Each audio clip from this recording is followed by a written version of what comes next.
Hello everybody and welcome back to Animal Crossing New Leaf. Welcome Amiibo! Today we have a letter. This will be from Rooney, yes. I'll just toss this Gulliver and then we'll have 2 empty Roonies. I mean, I'd rather have 2 spin Roonies, but that's because those look fun. Thanks for coming over the other day. We're friends, you know. You can always be straightforward with me. And to show I'm serious, sent you a little gift. Take it! Yeah, I'm pretty serious. I'm always serious. Especially when I don't seem serious. I'm very serious.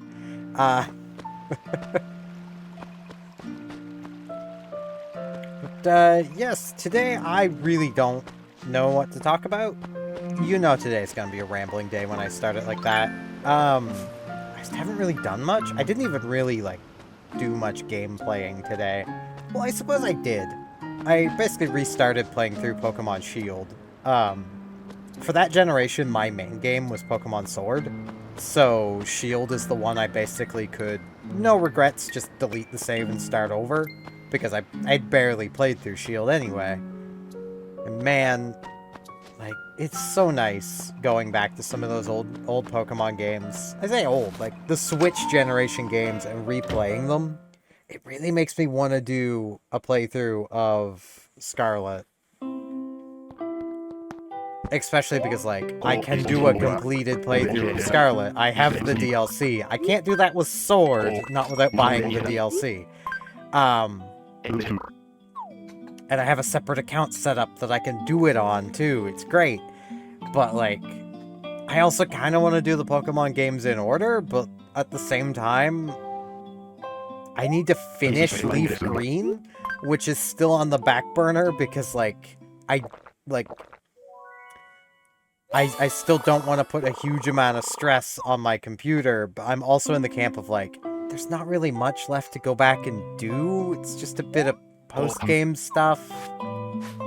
And, like, I'm gonna be honest, like, as much as I did enjoy doing that series, and I do like playing the older Pokemon games, I very much do struggle to replay them, because, like, there's so much that has changed in the time since I played those games that I'm just used to, and then it's just not there, and it's like, Like, a lot of quality of life changes, a lot of moves, a lot of, like, little things like that, where I'm just like, man, really wish this was in this game. And it just makes playing the newer games more enjoyable, because they have all of these things. Hello, Gabby! Buns! I always have time for you. What's up? Wanna chat? He's super busy making deliveries today. He better be careful with all my fan letters. I'm expecting him to drop off, like, a whole bunch of them. I better clean my mailbox to make room. You should always be cleaning your mailbox. Maybe that's why Pete keeps putting the animals' stuff in the wrong mailboxes. They just never clean them out, so all of their mailboxes are full. So the moment one of them, like, actually takes something out of their mailbox, he's like, ah, finally, I can deliver this. It's not to the right person, but it's close enough. I'm sure they'll hand it over. And then they give it to me to hand over, because Pete doesn't seem to realize that's what happens, and he may as well just give it to me to deliver directly, because it's gonna be me delivering it anyway. But yeah, it's always fun going to a Pokemon game and just being like, what team am I gonna use this time? Even more fun going into a game that, like, you've played before and don't really remember what Pokemon are even in the game, and then just building a team off of what you like instead of, like, trying to pre-construct a team, which I'm very guilty of doing quite often. Like, I do feel like the Pokemon games are a lot more fun when you don't try to pre-construct a team. A cycling shirt. Ooh, that's pretty expensive, but I'll take it.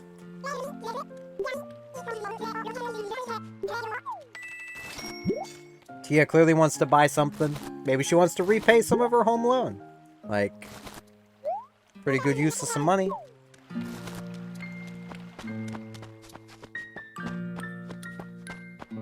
There is a fossil.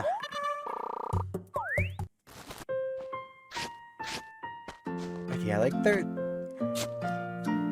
I also... I want to make mention of something that I just thought of, and I was planning on talking about today and forgot about, but I just remembered. And it is technically Yu-Gi-Oh! Related, but it's more in a way relationship related, but not any relationship I've been in. Well, okay, no, it has been one relationship I've been in, but that's one I don't want to talk about. But, okay, the thing I want to talk about is the Yu-Gi-Oh! Community, and even people outside the Yu-Gi-Oh! Community, recently saw a video from a Yu-Gi-Oh! Creator, former Yu-Gi-Oh! Creator, who's presumably coming back to make more Yu-Gi-Oh! Content, who basically got a divorce over Yu-Gi-Oh! And the basic gist of it is... dude met a woman, and they got together, they hit it off, but she did not like that he played Yu-Gi-Oh! At all. Demanded he quit the hobby, even though at the time he was a fairly popular Yu-Gi-Oh! Creator who was on a pretty upward trajectory, making money from playing Yu-Gi-Oh! Someone there? Oh, it's Skippy. Sorry, so dark, couldn't see a thing. What's up? Wanna chat? I got something that I borrowed from Bella forever ago. Oh, she's super mad at me now. What should I do? Well, Bella wouldn't get mad at you. I'm on it. And, I mean, she probably would get mad at me, but I'm just such a nice guy. No one really tends to get mad at me until they do. I say that because I'm very much the type of person of, I could make any one of you angry if I set my mind to it. Like, I am positive I could do that. I don't like doing that, but yeah. But yeah, that honestly just kind of got me thinking of, like, why would you date somebody whose primary hobby is something you hate? Like, it just doesn't make sense to me. I still love having visitors. What can I do for you? I have a delivery for you. I'll give you this. It's from Pudge. It's from our pudgy friend. This must be the thing I lent to Pudge. I'm kind of surprised he remembered he borrowed it from me in the first place. A little game. Guess what this thing is? You'll give something super. It's clothing. Bam. It only was clothing. Our prize was the clothing. And it was a happy tea. Aww. I'm confused. I thought that would be like a happy... I don't know. I mean, it's probably something. I don't know. But, like, it's just, like, that thought to me is so wild, because, like... I'm just putting myself in this hypothetical situation. Like, I'm imagining, woman walks up to me. Doesn't matter what she looks like. She'd be a 10 out of 10, 1 out of 10. Doesn't matter. Honestly, I don't care. Like, I don't care about vain things. I'm funny like that. And goes like, hey, so you're cute. You seem cool. And I want to date you, but you gotta quit gaming. I don't like that about you. It's like, okay, so you don't like me then. Because gaming is my primary hobby. It is the thing I know the most about. It is the most of my identity. You don't like me. You like your idea of me. And that's just not gonna work out. Like, that's how I'm viewing it. Like... And I do feel for this guy, because it's very much a case of... I forget where... no, it's BoJack Horseman. It was a BoJack Horseman quote. I think I've quoted it before. Of, when you're wearing rose-tinted glasses, the red flags just look like flags. Like, it's very likely this guy was in the same boat a lot of guys get in. Wow, I really missed some bamboo for a few days. Okay. It's probably in the same boat a lot of guys get into, where, like, they've either just been single for a really long time, or they perceive this person who's coming onto them as way out of their league, and they're like, I don't want to lose this, like, you know. And then they basically put those rose-tinted glasses on and start ignoring all the red flags because they're just that, you know, they want it that badly kind of thing. And, like, I've been there. That was basically my first relationship, which I don't want to talk about. You know, it wasn't a good time. In a way, it was also my relationship that ended during this series.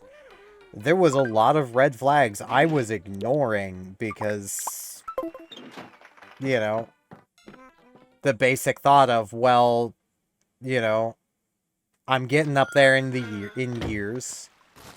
You know, I've never been exactly, like...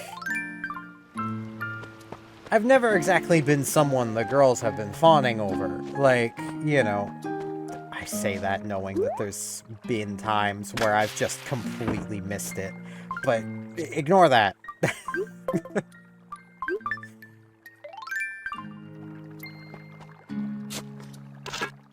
But, like... You know... My thought was like, well...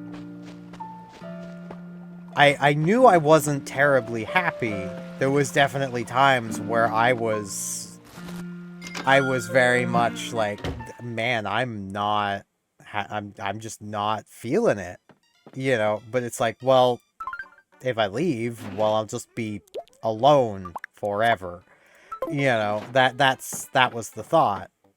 That was also my primary thought after the split was, well, I'm alone forever now. Still single now. Well, single again now, I should say. But, like... So that is proving to be true. I've basically just come to the point of, like, accepting that. Which is a bad thing. It's gonna lead me to falling down that rabbit hole again. I know it. I'm not a smart person.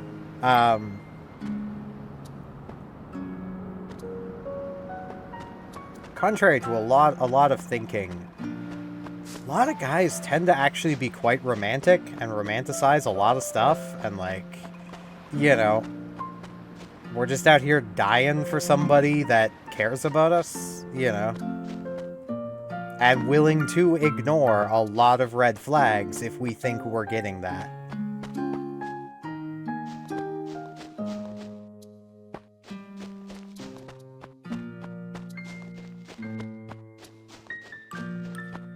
But yeah, like, I even, back to the original subject of this, on watching, funnily enough, another Yu-Gi-Oh! Creator cover it, because I don't watch the original dude, like, I even in the comments basically started pointing out of, like, you know, one of the reasons why I personally would be like, nah, if someone were to come up to me and be like, hey, I like you, but you need to quit gaming. So, hey, Punch, I delivered the thing. I delivered it. You're a lifesaver. Actually, oh really? Who? I mean, if she called me out on that, everyone in the town would know. And then no one would ever lend me anything. I mean, I'm sure people would still lend you stuff. They'd just remind you to give it back eventually. But, like, I basically went into my little rant of, like, man, there is really just a game for everybody, so I really don't get why people hate gaming. Which I know I said getting back on the original, but it's, you know, technically getting back to the original to get onto that. It's like, I really, like, and I know I'm talking to gamers. Like, even y'all playing Animal Crossing, you're a gamer. Like, I feel like a lot of the people that just hate games, hate gamers, hate basically what a lot of people have called for a long time, Call of Duty kids. And even, you know, if someone's like 30 and still playing games like this, they're still a Call of Duty kid. You know, the type that play predominantly Call of Duty or online shooters and just spew vitriol all the time. Like, technically, yeah, they are still gamers, but they're not all of us. They're actually quite a small subset. You know, it's far from the majority of gamers are like that. A lot of gamers are like y'all who watch my stuff. Like, you're genuinely just nice people. You know, you have your interest, your little hobby, and that's, you know. Shorty, just the one to run into. Thought I was gonna be bored today. Big favor to ask. Could you help me out here? My upset stomach is not proven. Alright. Alright. I can do that.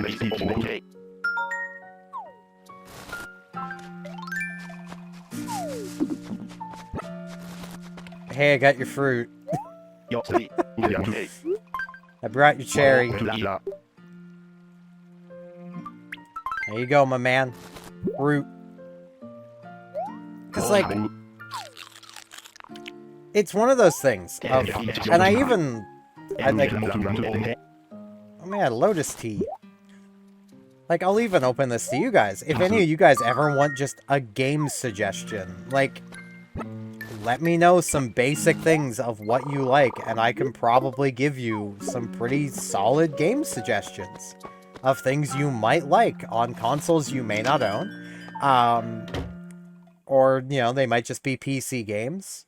But, like, I've played so many games. I know of so many games that, like, I could probably help a lot of people who think they hate games and hate video gaming find games that they would absolutely love.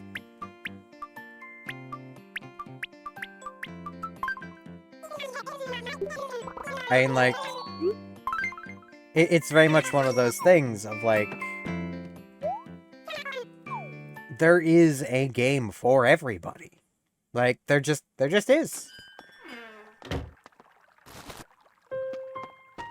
And, like, let's imagine for a moment, you know, person watching is into, like, whodunit mysteries, like solving crimes, like, you know, puzzle game, you know, likes doing puzzles and stuff. Well, the Ace Attorney games are a thing. Ever try those? How about Professor Layton? You know, like right there, whodunit mysteries where you're solving a case. You know, they're very lighthearted, wacky, bit silly. They're not super serious. Let's imagine for a moment you really like cheesy medical shows like Scrubs. Oh, why can I not think of the name of the game now that I've said it? Oh, jeez. Trauma Center. Trauma Center? Yeah, I think they're the Trauma Center games. Are basically like that. Now I need to double check. Trauma Center games.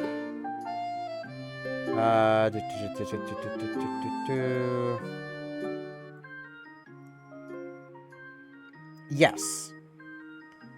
The one warning I will give, if, like, you ever want to play a Trauma Center game. I am not sure about the other games, but I know in Trauma Center Second Opinion, there is definitely a problematic chapter about self-harm. That's the best way I can put it. The game does not tackle it well. They try, bless them, they try, and this was 2006, so, like, bless them, they tried, but... News cat wouldn't miss a show, cover jam, oh yeah. Nah, you just play me whatever you want, KK. He's ready like Freddy, so I will sit next to Rasher and be steady. What we got? Pondering. Oh man, I will be here pondering. some games that you guys might enjoy, depending on personality traits. I mean, like, let's say you like, you know someone or are someone who likes, silly things. You like wacky adventure cartoons or shows or, that sort of stuff. Katamari Damacy might be right up your alley if you just like wacky, off-the-walls, silly stuff. That, again, like, it's very much, like, it's just very much a simple game to get into that's really fun, very beginner-friendly, and is just, well, wacky, silly fun. It's nothing too serious or strenuous. Like, it's just there to be fun. Fun fact, the main director behind Katamari Damacy, and he's made other games too, has basically gone on record stating before that he makes games for your inner child, for your inner imagination. They're not meant to be taken seriously or, like, they're not meant to be difficult or taken too seriously. They're just meant to be happy, fun games. And they are. Like, I mean, if you're someone who really likes romance, and especially cheesy romance, oh boy, Tulip. You know, you're someone that really likes fantasy novels, really likes a fantasy setting, but you're new to gaming and don't want anything too, like, you look at something like a Final Fantasy and you're like, oh, that is too complicated, I can't. But you also like board games. Dokapon Kingdom. Like, the more detailed you get, the easier it becomes to be like, that game. And, like, not every game I'm gonna suggest to anybody would be something that they, that possibly they would actually gel with in the long term, but it could start them on a journey of being like, okay, so the ideas behind that game they liked, but maybe this part of the gameplay they didn't like, or, this or that they just didn't like about that game specifically, that there could easily be another game that could fill that void. Because, like, again, let's imagine someone who, they're into, like, say, tabletop gaming, but not video gaming. And they, say, play a lot of D&D. Well, Solasta, that's a pretty good option. Warlock of, why can't I not remember the whole name of that game? Firetop Mountain? Yes, the Warlock of Firetop Mountain. Dicey Dungeons. The Baldur's Gate games, all three of them, really. I've not played 3. I have quite a liking for the original Baldur's Gate and Baldur's Gate 2. Like, here's another thing. Let's imagine somebody who really likes escape rooms, but they're not really that much into video games. They think, they don't see the appeal of video games, but they really like escape rooms. And this is someone you could probably, that might play a game with you. The We Were Here games. They're basically a series of escape rooms where you need to communicate with your co-op partner, and they're co-op only. You have to, basically, you both have a puzzle within your room that the other person has the solution for, basically. And you need to solve your puzzles together. It's really fun. Like, and uses a lot of escape room stuff. And someone who does a lot of escape rooming would be really good at those games. They'd probably even be really good at communicating, what they see to the other person.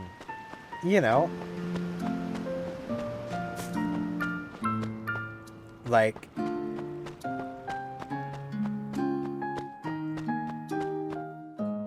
it's one of those things, like, I like getting on this topic of, like, just there is a game for everybody, and just, like, giving broad strokes. I mean, like,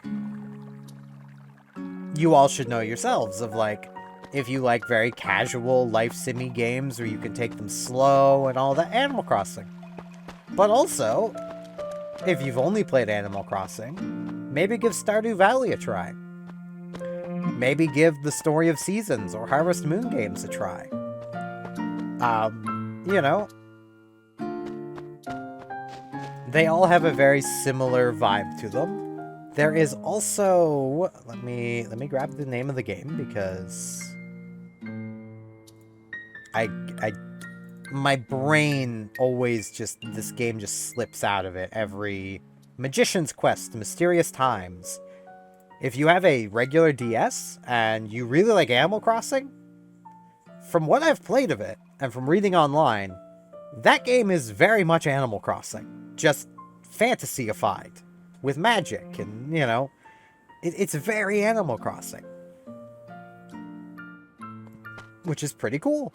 Like, so, like, if someone you know really likes the idea of Animal Crossing but doesn't like how grounded in, like, reality it is, they want to truly escape reality, well, there they go. There is, like, the perfect game for them. Like,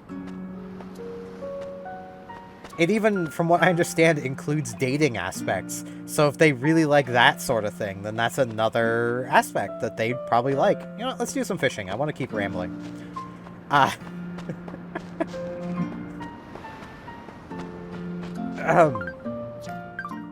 Like, let's say you have a friend who does a lot of board gaming and really likes things like chess and Risk and, you know, Go and, like, strategy war games kind of thing. But they also, like, read a lot of, like, fiction. Like, they read a lot of, like, novels and stuff. They may really enjoy Fire Emblem. Or Langlacier. Or Final Fantasy Tactics. Or Tactics Ogre. Or possibly even Ogre Battle. What was... There's Ogre Battle 64, which, who would have guessed, is on the Nintendo 64. There is also another one that I need to grab the name of. The full name of. I always just call it Ogre Battle. That's why my brain is like, it's Ogre Battle. Do I not have the... Oh, no. That's on my desktop, isn't it? Hold on. Oh, no. Is it not on my desktop? Oh, no. Jeez, why can I not think of this name? And I cannot find the folder that would hold this stuff. Should be in there. Oh, no. Not me casually opening something so I can...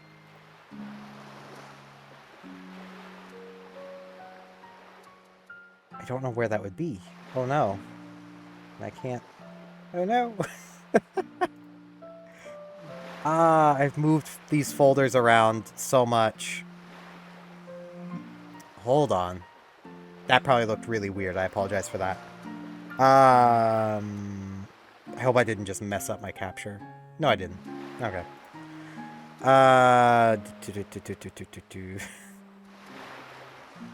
I'm going to go crazy if I can't.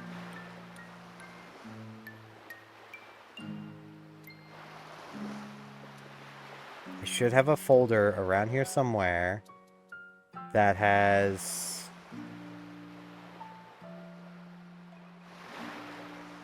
all of the stuff I am looking for in it.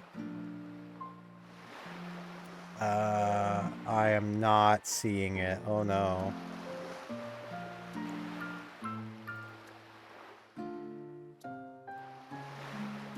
Did I accidentally delete it at some point? Or... that's the Genesis stuff.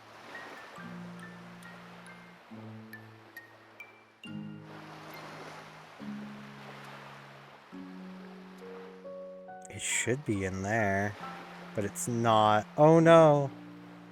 Okay, I'm gonna have to find this via Google.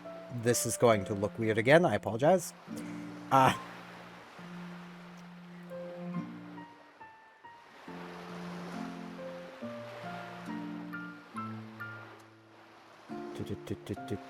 March of the Black Queen. Ogre Battle, the March of the Black Queen. That is the game. Where did all my SNES stuff go? I'm gonna need to figure that out. Oh no. That was a lot of stuff I might need to find again.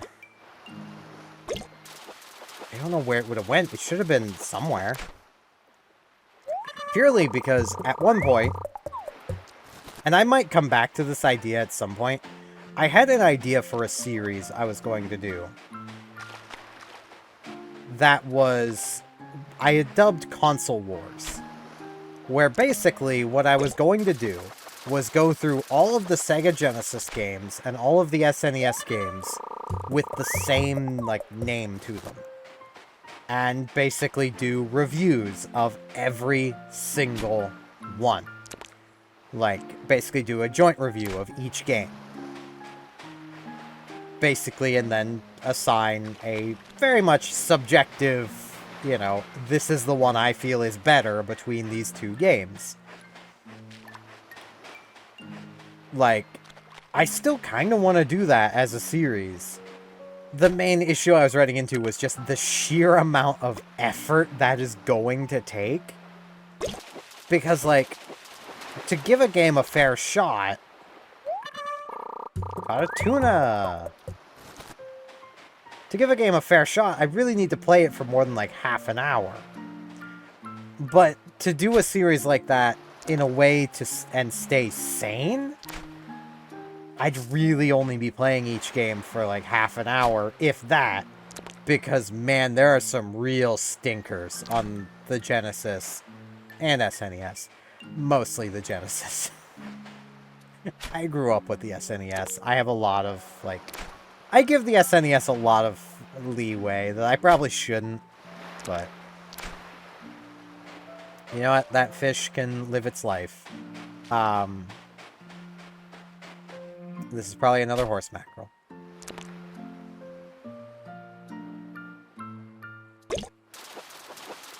But, like, it's a thing, like, I know I keep saying that. Like, there's games for everybody. Like, okay, here's one. Let's imagine, this one might be a little extreme, but let's imagine for a moment. You have a friend who's a massive anime nerd, but they don't play video games. But, like, they really want, like, you know, they really like their anime. Well, I can't think of a game that more, like, encapsulates an anime fight scene than the Kill la Kill game. Every single fight in that game feels like an anime fight. And I love it for that. But also, like, if, you know, that they're not, you know, that into strictly fighting games after having tried the Kill la Kill game, well, maybe they'd like One Piece Pirate Warriors. It's still tied into anime, but is, you know, very much, it's a Warriors game. It's a Mosu. So basically, it's beaten down massive groups of little underlings as One Piece characters, and fighting against One Piece characters who are a bit stronger than all those little underlings. There's also things like the various Digimon games, where if they really like Digimon as an anime, oh boy, they will probably really like anime. They'd probably really like Digimon as a video game. If they really like it as an anime, they'll probably really like it as a game. Because, like, it translates pretty well into games. If they like watching Yu-Gi-Oh! And don't play Yu-Gi-Oh! The card game, what are they even doing? Like, you know. There's a lot of video games that are pretty spot on to Yu-Gi-Oh! Itself, so if they don't like the idea of playing against other people, well, Yu-Gi-Oh! Legacy of the Duelist. Play through the anime. Like, they would want to get Link Evolution. That way they can play through all of the anime up to the point where that game came out. Sadly, it doesn't actually contain any, like, story beats from Vrains, but it does include a lot of the duels, and they get to play with the decks, and if they've watched a lot of the anime, they'll know those decks before they play with them. You know, because you are playing with the deck the character used. Not with the effects that deck may have had in the case of a lot of the Duel Monsters duels, but, you know, that's because they were more or less making stuff up as they went. I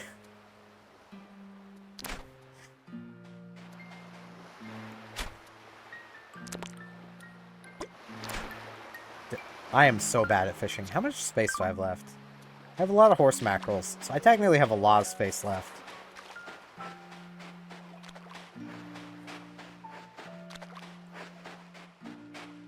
I mean, like, let's say you have a friend who really likes a lot of, like, numbers and math and isn't too much into, like, whenever they think of games, they think of, like, combat, and they just don't like that sort of idea. They may really like the Port Royal games. I say this because those games, while they do have some combat to them, it can be avoided. And really, to play the games as they were intended, you play as a merchant, more or less. You're doing a lot of trading. You're managing numbers, profits. You're doing whatever you can to, you know, be successful. Like, I have legitimately, playing Port Royal 4, I believe it is, taken over the capital, of the Dutch in the area with bananas. I literally took it over by trade. By trade and buying up property in the city and basically owning most of the city. And I just turned it into a massive banana farm, effectively. And, like, that was a lot of fun. Like, you can do that, never even leaving the town. Also, by that same token, if they like a lot of strategy, numbers, planning, and, you know, maybe with a little more combat and maybe some action to it, the Civilization games, or the Romance of the Three Kingdoms series. Like,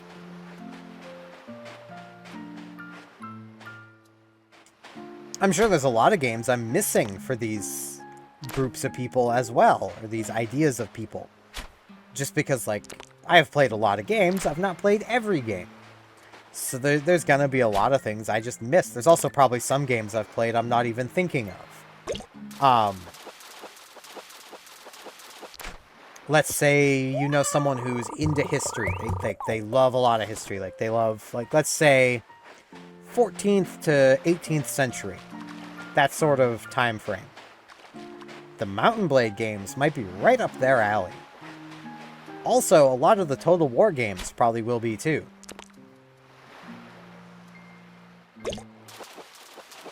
Let's say you've got a friend who really likes, you know, they're really into military, but they don't like, you know, first-person shooters because, like, they're way too Twitch shootery and, like, that's just not how things would be done. Well, there's a lot of games that they may like. If they, you know, if they want a more comedic take on, you know, modern warfare, maybe they would like the Command and Conquer games. If they want a more serious take on it, Wargaming Red Dragon.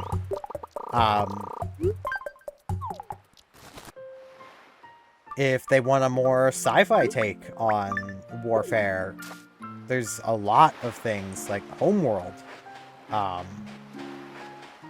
The Homeworld series.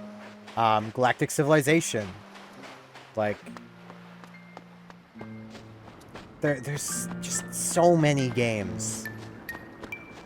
And yet, there's a lot of people who will just write off games as, they don't like them. They're never gonna like them. They're dumb. They're stupid. It's like, but there's a game for you. Like, I don't get it. And, like, I'm not saying everyone has to play games. Like, don't get me wrong. Like, if someone really just doesn't want to play games, they just want to spend their time doing some other hobby, that's fine. Like, I'm not, you know, I'm not someone who would be like, no, you need to play games. But, like, to just be like, no, games are stupid, they're dumb, I don't like them. It's like, but there's games you'd like. You know. I can guarantee you there are games for everybody. And you just need to find the right game. Hey, Lobo.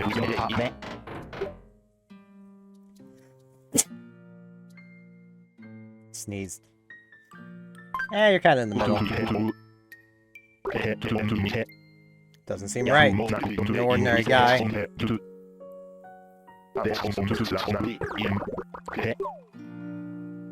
I mean, normally I'd say you're a bit nice, but, you know, recently you've kind of been becoming the town villain, so I don't know how I feel about that.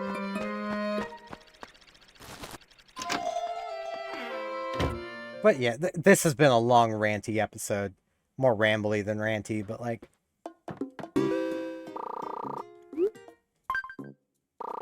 this is what happens when, like, I start an episode. Like, I have no idea what to talk about.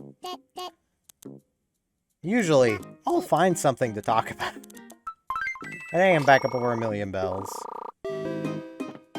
I am. But yeah,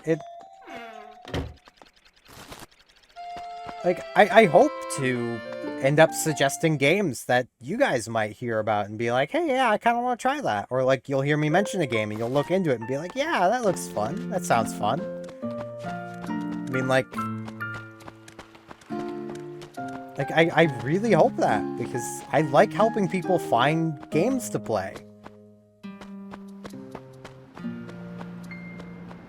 I mean, as one final thing, like, if you're someone who really likes, like, fantasy novels, big, grand fantasy, give the Elder Scrolls games a check. You might really like them. Even if initially someone brand new to gaming would probably struggle with a first-person game, they would probably fall in love with the setting, which would probably push them to get good enough to play the game. I would advise starting with, like, Oblivion instead of Skyrim. But that's because Oblivion is more like, they're both fantasy. But Skyrim is, like... Skyrim is less creative. Like, the best way I can put it is Oblivion is a big sandbox with an overarching story to it. Skyrim is an overarching story with a little sandbox. If that makes any sense. Like, Oblivion allows for more creativity and doing what you want with your character, which is something that someone who reads a lot of fantasy novels might like. They might prefer the Skyrim approach, though. So, like, that's why I just said the Elder Scrolls series. You know, they might even like the older games, like Morrowind. Morrowind was pretty open-ended, but had a pretty overarching story, is very, like, old fantasy novel feeling. Like, it's pretty cool. It's also a game that very much, Morrowind itself is a game that rewards you a lot for reading and paying attention and remembering things, because the game does not hold your hand. If you're told, hey, yeah, you need to go to this cave, it's like northeast of town, you know, about, you know, such and such distance away, you're not given a map marker. You've got to remember that. Your journal isn't going to tell you that either. You need to remember that. And someone who reads a lot of fantasy novels probably would, because you read a lot. You probably remember a lot. It's pretty neat. But yeah, that's going to be it for this one. I thank you all very much for watching, and hopefully I shall see you back here tomorrow for more Animal Crossing New Leaf Welcome Amiibo. See you all then.